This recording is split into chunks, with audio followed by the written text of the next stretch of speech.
नमस्कार बच्चों। आज हम व्यावसायिक अध्ययन की पहली पुस्तक का 5वां अध्याय शुरू करने जा रहे हैं। अध्याय का नाम है संगठन। बच्चों, आप अपने व्यावसायिक अध्ययन में इस बार प्रबंधन से जुड़ी हुई बारीकियों को सीख रहे हैं। आपने पहले पढ़ा है कि प्रबंधन एक लंबी प्रक्रिया है। इसके अंदर प्रबंधक को कई कार्य करने पड़ते हैं।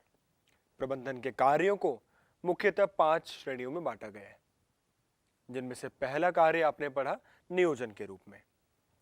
नियोजन में आपने पढ़ा कि एक प्रबंधक भविष्य में किन उद्देश्यों की पूर्ति करना चाहता है, उनके अनुसार वह विकल्पों का चयन करके भविष्य के बारे में कुछ मान्यताएं लेकर अपने क्रियाकलापों को नियोजित करता है। उसमें अनिवार्य साधन या पूंजी लगाता है। वह यह कोशिश करता है कि कैसे व्यवसाय के उद्देश्यों को पूरा किया जाए। नियोजन प्रबंधक के कार्यों की शुरुआत भर होती है।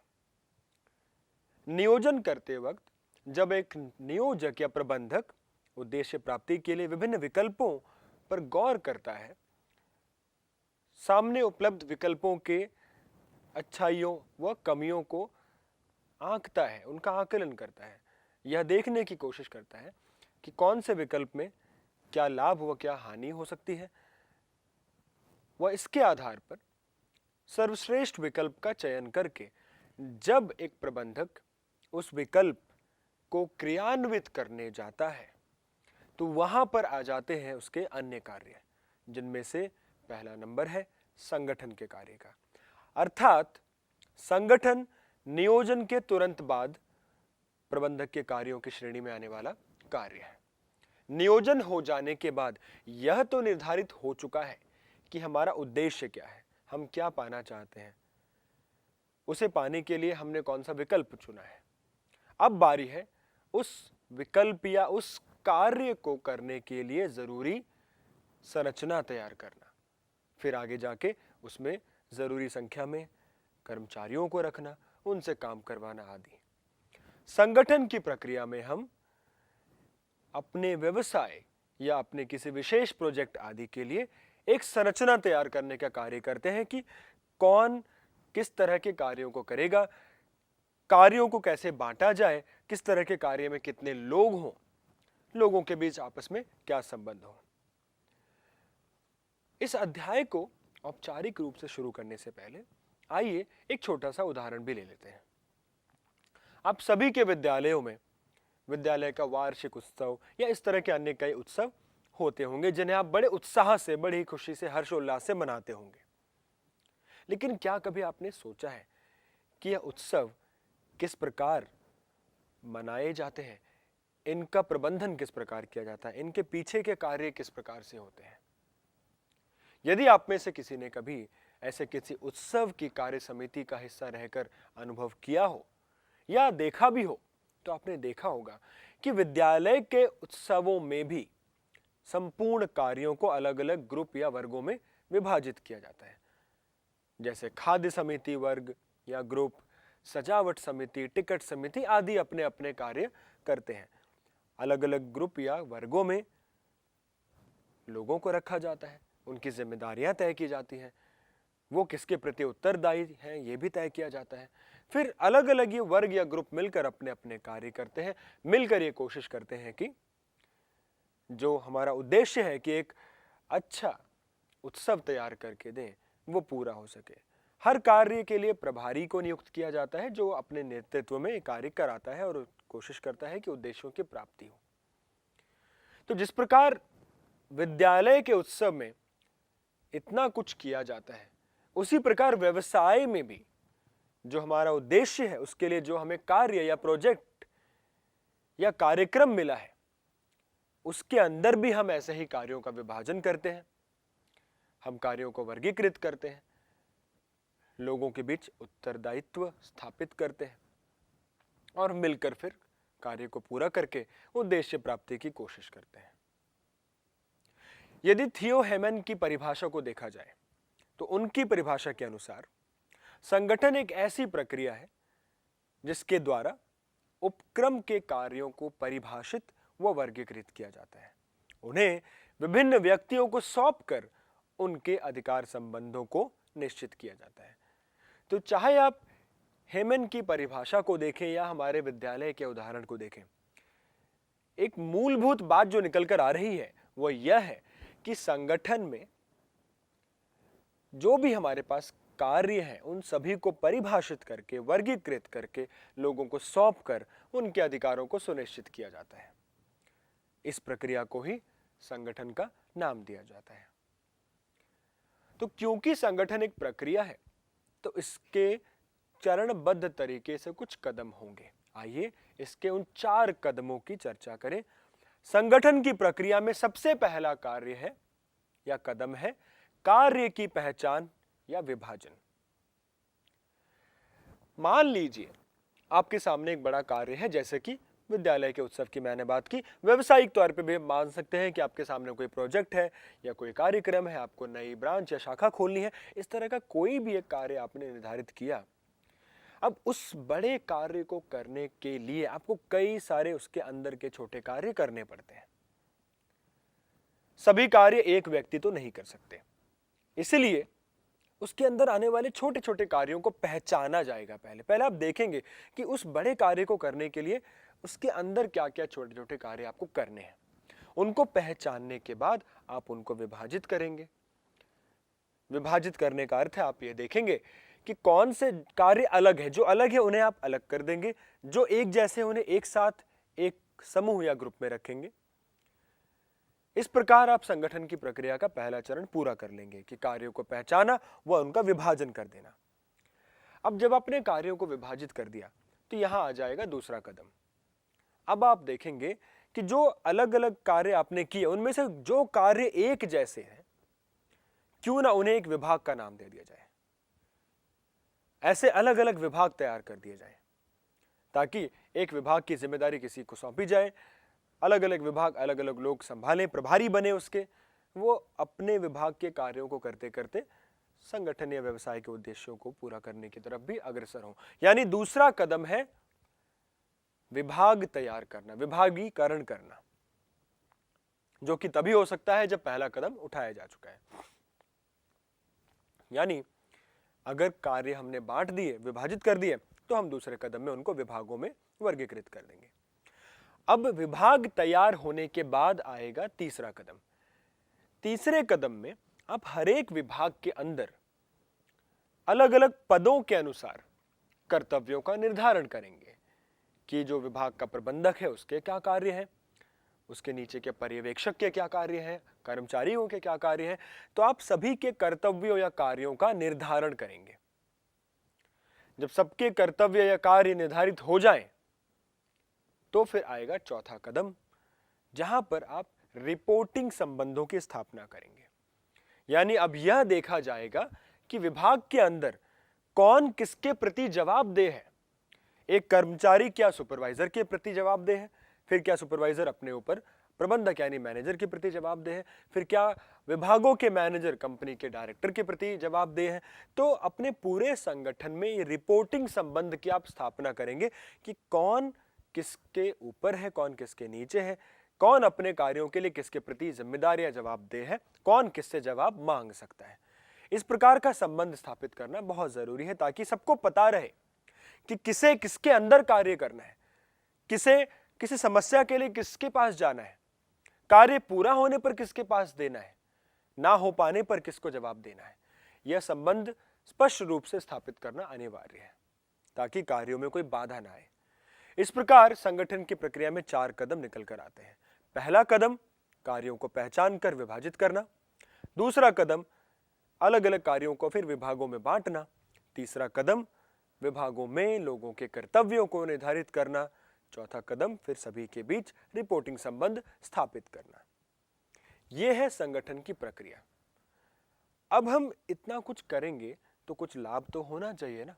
तो संगठन की प्रक्रिया के क्या लाभ हैं, आइए इस पर चर्चा करते हैं। इतने सारे कदम उठाकर, कार्यों को विभाजित करके, विभाग बनाकर, जिम्मेदारियां निश्चित करके हमें क्या फायदा होगा, क्या लाभ होगा, यानी संगठन के क्या महत्व है। सबसे पहली बात, संगठन करने से हमें विशिष्टीकरण के लाभ प्राप्त होते हैं। अर्थात जब हम अलग अलग कार्यों को अलग अलग विभागों में बांट देते हैं तो एक विभाग के लोग एक प्रकार का कार्य करते हैं। जब वो एक प्रकार का कार्य करते हैं तो वो उस कार्य को बार बार करके उसमें विशिष्ट या विशेषज्ञ बन जाते हैं। फिर हर कोई अपने अपने कार्य में विशेषज्ञ है, विशिष्ट रूप से कार्य कर रहा है, कुशल है, तो वह अपने उस कार्य को बहुत अच्छे से कर पाएंगे, जिसका लाभ संगठन या हमारे व्यवसाय को मिलेगा। दूसरा फायदा, कार्य करने के संबंधों का स्पष्टीकरण। संगठन हो जाने के बाद सबको यह पता लग जाता है कि कौन किस विभाग में है, किसके विभाग में कौन शीर्ष पद पर है, कौन उनके अंदर है, किसको किससे काम लेना या काम देना है, किसको किसके प्रति जवाब देना है। ये सारे संबंध स्पष्ट हो जाने से काम में किसी प्रकार की बाधा नहीं आती या बहुत कम आती है। लोग अपना काम करते हैं, वह जिनके प्रति वह जवाबदेह हैं उनको जवाब देते हैं, वो उनसे जवाब मांगते हैं, कार्यों को आकलन करते हैं। तीसरा महत्व या फायदा है संसाधनों का अनुकूलतम उपयोग। अब जब इस प्रकार कार्यों को बांटा जाएगा तो सबसे पहली बात तो कोई भी कार्य दोहराया नहीं जाएगा, यानी ऐसा नहीं होगा, कोई कंफ्यूजन या कोई ऐसी विडंबना उत्पन्न नहीं होगी कि एक ही कार्य को कई लोग कर रहे हैं क्योंकि उन्हें पता ही नहीं है कि किसको कौन सा कार्य करना है। ऐसा नहीं होगा, सभी कार्य बटे हुए हैं, सब लोग अपना कार्य अलग अलग कर रहे हैं और वो भी विशेषज्ञ बनकर अधिक कुशलता से कर रहे हैं। जब ऐसा होगा तो कार्यों में व्यर्थ कम होगा, वेस्टेज कम होगा, संसाधनों का बेहतर या अनुकूलतम उपयोग हो पाएगा। चौथा महत्व है प्रभावी प्रशासन। कार्यों को अलग अलग बांट देने से प्रबंधकों के लिए या कंपनी के शीर्ष पदों पर बैठे लोगों के लिए सभी कार्यों व पूरे संगठन को प्रशासित करना भी आसान हो जाता है, क्योंकि उन्हें पता है कि कौन सा कार्य किसको दिया गया है, किससे उसके लिए जवाब लेना है, यदि कहीं कमी आई तो उसके लिए कौन जिम्मेदार है। सबका काम बंटने की वजह से उनके बीच सामंजस्य स्थापित करना आसान हो जाता है। इसकी वजह से उनके लिए अपने व्यवसाय को प्रभावी ढंग से प्रशासित करना आसान व बेहतर हो जाता है। पांचवा फायदा कर्मचारियों का विकास है। जब कर्मचारी विशेषज्ञ बनेंगे, वो एक कार्य को बार बार करेंगे, उसको सीखेंगे, तो उस कार्य में बेहतर बन जाएंगे। इससे उनका खुद का भी विकास होगा, वो अपने कार्य को और अच्छे से कर पाएंगे, तो उनकी पदोन्नति होने के भी अवसर बढ़ेंगे, उनको जीवन में कुछ सीखने के अवसर बढ़ेंगे। इससे उनका एक संपूर्ण विकास होने में भी सहायता मिलेगी। वो अंत में संगठन बनाने का एक फायदा व्यवसाय को आगे जाकर अपने आप को विस्तार करने में मिलता है। जिस व्यवसाय में स्पष्ट रूप से कार्य बटे हुए, विभाग बटे हुए, ऐसे व्यवसाय को जब भविष्य में खुद को विस्तार करना होता है, अपनी शाखाएं खोलनी है, नए उत्पाद लेकर आने हैं, तो ऐसे में कार्य सुचारू रूप से चलने या बटे होने की वजह से नई चीजों को जोड़ना सरल हो जाता है। हमें तंत्र पुनः नहीं बनाने पड़ते, हमारे तंत्र पहले से विकसित हैं, विभाग विकसित हैं, हम आसानी से नए उत्पाद जोड़ सकते हैं या नई शाखाएं जोड़ सकते हैं। ऐसे में हमें अपने व्यवसाय के विस्तार में भी सहायता मिलती है। तो इस प्रकार हमने देखा कि संगठन के महत्व कई सारे हैं, इसलिए व्यवसाय अपने आप को अच्छे से संगठित करके चलना ही पसंद करते हैं, ताकि यह स्पष्ट रहे कि किसकी क्या जिम्मेदारी है, किसका क्या कार्य है, कौन किस में विशेषज्ञ बनेगा, कौन किसको करेगा। संगठन की प्रक्रिया करने के बाद इसका जो परिणाम या नतीजा निकल कर आता है वह यह होता है कि व्यवसाय का एक ढांचा तैयार हो जाता है कि कितने विभाग हैं, किस विभाग में किसकी क्या जिम्मेदारी है, कौन किसको जवाब देगा। यानी हम कह सकते हैं कि संगठन का अंतिम उत्पाद व्यवसायिक या संगठनात्मक ढांचा है। अब यह पाया गया है कि व्यवसायों के ढांचे मूलतः दो प्रकार के होते हैं, एक कार्यात्मक ढांचा व दूसरा प्रभागीय ढांचा। कार्यात्मक ढांचे के अंदर व्यवसाय अपने विभाग कार्यों के अनुसार बनाते हैं। ऐसा उन व्यवसायों में ज्यादा पाया जाता है जहां पर उत्पादों की संख्या, अलग अलग उत्पादों की संख्या कम होती है। यानी वो कई तरह के उत्पादों में काम नहीं कर रहे, वो कुछ एक दो मिलते जुलते उत्पादों में काम कर रहे हैं। ऐसे में क्योंकि उनके उत्पादों की निर्माण की प्रक्रियाएं, उत्पादन की प्रक्रियाएं लगभग एक समान है, कच्चा माल लगभग एक समान है, उसके लिए उत्पादन के लिए जो ज्ञान चाहिए वो लगभग एक जैसा चाहिए, तो ऐसे में ऐसे संगठन कार्यों के आधार पर विभाग तैयार कर देते हैं। अलग अलग कार्यों के अलग अलग विभाग बनाए जाते हैं, जैसे क्रय विभाग, उत्पादन विभाग, विपणन यानी मार्केटिंग विभाग, मानव संसाधन विभाग। इस तरह के अलग अलग कार्यों के रूप में विभागों को बांटा जाता है। और जब इस तरह का वर्गीकरण या ढांचा तैयार होता है तो इसे हम कार्यात्मक ढांचा कहते हैं, जो कि नाम से ही खुद आपको बता देगा कि यह ढांचा वह ढांचा है जो कार्यों के अनुरूप, कार्यों के अनुसार विभाग बनाकर बनाया गया है। और एक महत्वपूर्ण बात जो मैंने आपको बताई वो ये ध्यान रखना है कि ऐसा ढांचा ऐसे व्यवसायों में सफल होता है या ज्यादा उपयोग किया जाता है जहां उत्पाद बहुत ज्यादा ना हो, मिलते जुलते कुछ उत्पाद हो, तो ऐसे व्यवसाय कार्यों के आधार पर अपने ढांचे को तैयार कर सकते हैं। अब इस प्रकार के ढांचों में जो विभाग बनते हैं वो कार्यों के अनुसार बनते हैं। तो ऐसे में एक विभाग का प्रबंधक या उसके अंदर के कर्मचारी एक प्रकार के कार्य को ही करते हैं, तो वो उस कार्य में निरंतर विशेषज्ञ हो जाते हैं। हर विभाग के कर्मचारी या प्रबंधक अपने विभाग के उस कार्य में विशेषज्ञ हो जाते हैं। जैसे मार्केटिंग डिपार्टमेंट यानी विपणन विभाग के कर्मचारी मार्केटिंग में एक्सपर्ट हो जाएंगे, वित्त विभाग के वित्त यानी फाइनेंस में एक्सपर्ट हो जाएंगे। तो हर कोई अपने उस विशेष कार्य में एक्सपर्ट यानी विशेषज्ञ बन जाता है, जिससे व्यवसाय में विशिष्टीकरण आता है, जिसका लाभ व्यवसाय को मिलता है। कार्यों का दोहरापन नहीं होता, हर कार्य अलग अलग किया जाता है, तो व्यर्थ सामग्रियां भी कम होती हैं, व्यर्थ कम होता है तो संसाधनों का बेहतर उपयोग होता है। तो इसलिए इसकी कुछ इन विशेषताओं की वजह से यह ढांचा कई ऐसे छोटे व्यवसायों में जहां अधिक उत्पाद ना हो वहां अपनाया जाता है। इसके विपरीत जो दूसरे प्रकार का ढांचा है वह है प्रभागीय ढांचा। प्रभागीय ढांचा उन व्यवसायों में अपनाया जाता है जहां कई सारे अलग अलग प्रकार के उत्पादों का निर्माण हो रहा है।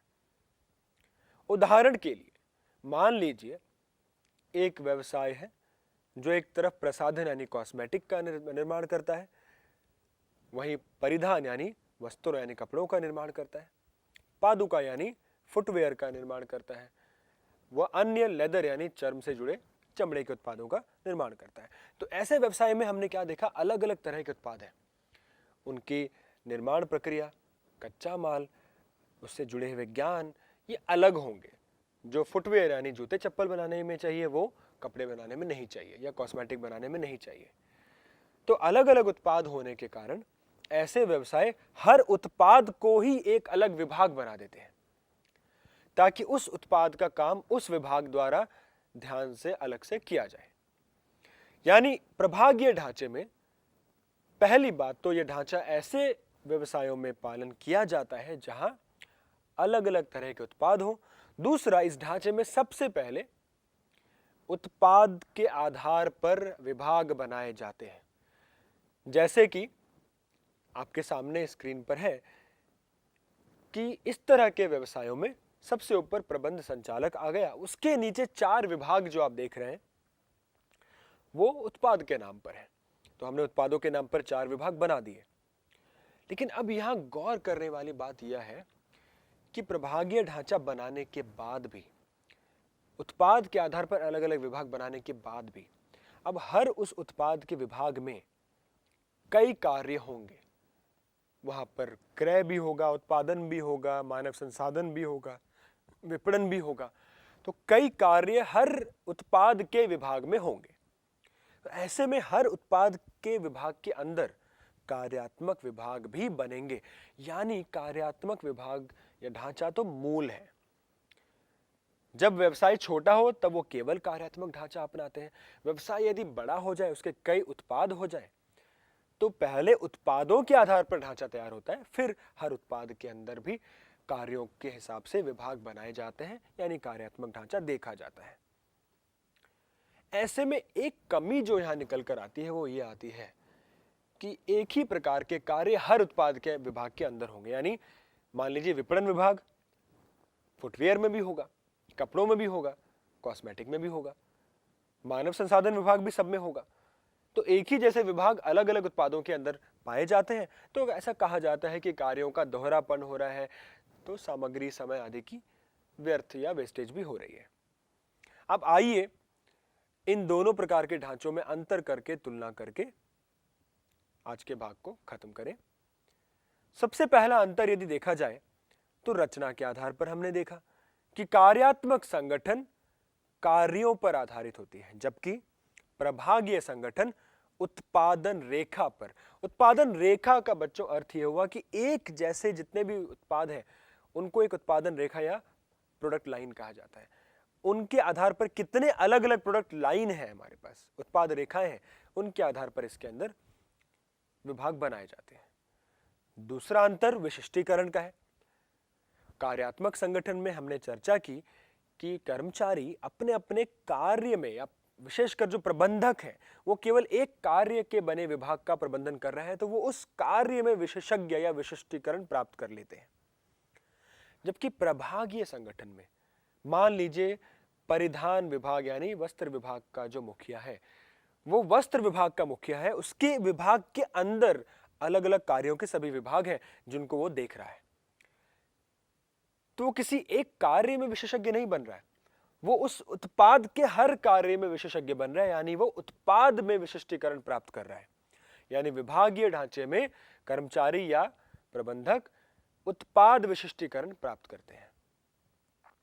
तीसरा, उत्तरदायित्व की यदि बात की जाए तो कार्यात्मक संगठन में किसी एक व्यक्ति या प्रबंधक पर हानि आदि जैसी चीजों का उत्तरदायित्व डालना संभव नहीं हो पाता, क्योंकि एक ही उत्पाद के लिए सभी लोग काम कर रहे हैं। तो किसी समस्या के स्थिति में उसका उत्तरदायित्व किस पर डाला जाए यह निर्धारित करना मुश्किल हो जाता है।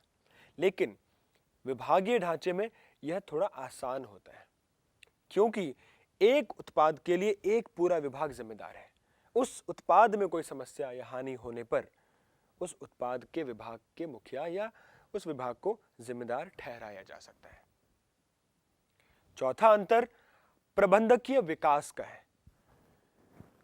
कार्यात्मक ढांचे में प्रबंधकों का विकास करना थोड़ा कठिन होता है, क्योंकि हर प्रबंधक केवल एक कार्य को कर रहा है, वो सभी कार्यों में विशेषज्ञ नहीं बन पाएगा। वो केवल एक कार्य में निपुण हो जाएगा, लेकिन अन्य कार्यों में वो उतना निपुण नहीं होगा। जबकि विभागीय प्रभागीय ढांचे में एक उत्पाद का जो मुखिया या प्रबंधक होता है वो अपने उत्पाद के अंदर अलग अलग कार्यों के विभाग बनाकर सभी को देखता है, तो वह उन सभी कार्यों को धीरे धीरे सीखता है, तो आगे जाकर वो एक ज्यादा निपुण प्रबंधक बनकर निकलता है। यदि कंपनी को आगे किसी बड़े पद के लिए प्रबंधक चाहिए तो वो इनमें से किसी को आगे भेज सकते हैं, क्योंकि उन्होंने सभी प्रकार के कार्यों को अपने अंदर करवाया या सीखा है। पांचवा अंतर है लागत। जैसा कि हमने पहले भी चर्चा की, कार्यात्मक ढांचे में कार्यों की पुनरावृत्ति ना होने पर या दोहराया ना जाने के कारण उसमें व्यर्थ कम होता है, वो मितव्ययी माना जाता है, यानी कम खर्चीला माना जाता है। जबकि विभागीय ढांचे में एक ही प्रकार के कार्य हर विभाग में होते हैं, तो कार्यों की पुनरावृत्ति होती है, जिसके कारण वहां एक ही कार्य बार बार होता है, जिसमें कुछ समय या पैसा अधिक व्यर्थ होता है, तो इसमें लागत थोड़ी ज्यादा आती है। अंत में यदि हम संगठनों की बात करें तो कार्यात्मक ढांचा बहुउत्पादीय कंपनियों के लिए कठिन है। बहुउत्पादीय कंपनियां कार्यात्मक ढांचा नहीं ले सकती, जबकि बहुउत्पादीय कंपनियों के लिए प्रभागीय ढांचा बेहतर माना जाता है। तो बच्चों, आज हमने संगठन का अर्थ जाना, उसके प्रक्रिया को समझा, वो देखा कि वो कितना महत्वपूर्ण है किसी भी प्रबंधन या प्रबंधक के लिए। इसके पश्चात हमने यह भी देखा कि संगठन की प्रक्रिया के अंत में हमें ढांचा प्राप्त होता है, जो कि दो प्रकार का हो सकता है, कार्यों के आधार पर कार्यात्मक ढांचा या उत्पाद के आधार पर विभागीय प्रभागीय ढांचा। मैं आशा करता हूं आपको ये चीजें समझ आई होंगी। अगले भाग में हम संगठन से जुड़ी कुछ अन्य महत्वपूर्ण बातों पर चर्चा करेंगे। आज के लिए इतना ही। धन्यवाद।